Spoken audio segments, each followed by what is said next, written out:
1977, we launched a spacecraft called Voyager on a one-way mission to take images of the planets and our own solar system. And 13 years later, Valentine's Day 1990, scientists from the JPL sent a message to Voyager and said, before you go any further, turn around and take one last panoramic snapshot of all the planets you visited.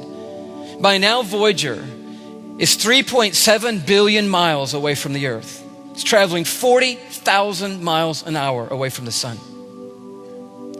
And it turns around and takes a series of photographs. Obviously, you can't get one wide-angle shot of Uranus and Neptune and Saturn and the planets that it's visited. So it takes a succession of 60 images.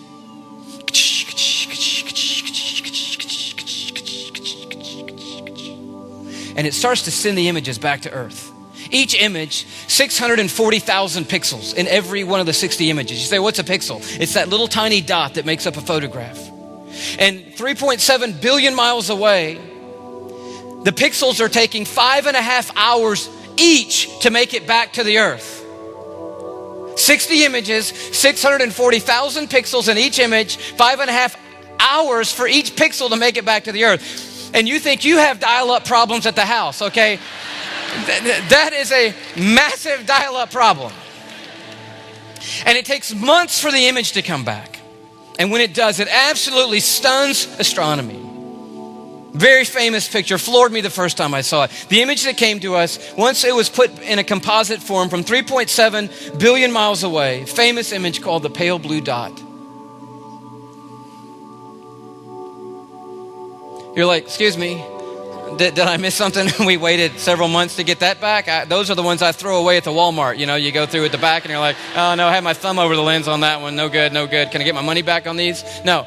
You say, well, what are the green and the pink bands in the image? They're rays of sunlight reflecting off Voyager, because sun, even though nearly 4 billion miles away, was in view.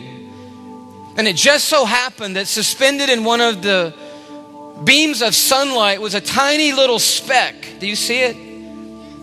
Yeah. For you guys in the cheap seats, I'll blow it up just a tad for you. It's there.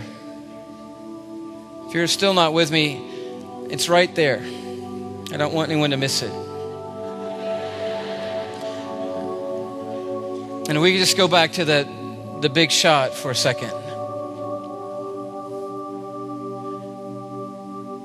It's a picture of Earth from 3.7 billion miles away.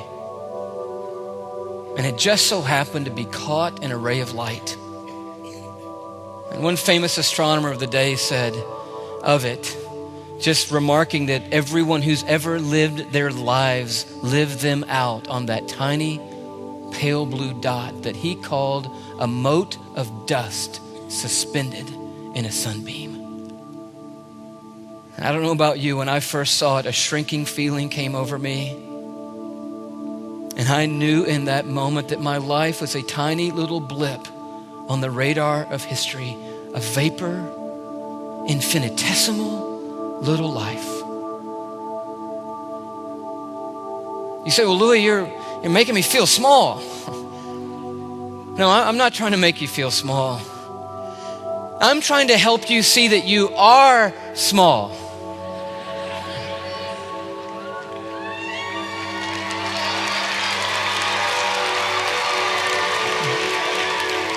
But it's significant in significance. Because as tiny as we are known and prized by Majesty, who sent for us and loves us and knows us, even though we are teeny tiny little bitty people on a little bitty speck floating through the vast cosmos that he has made.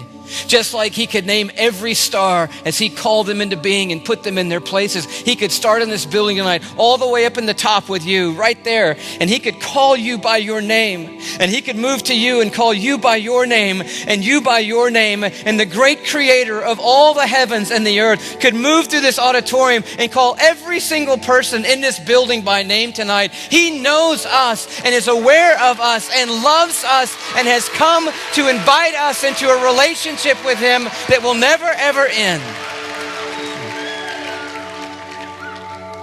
It's amazing when you think about it.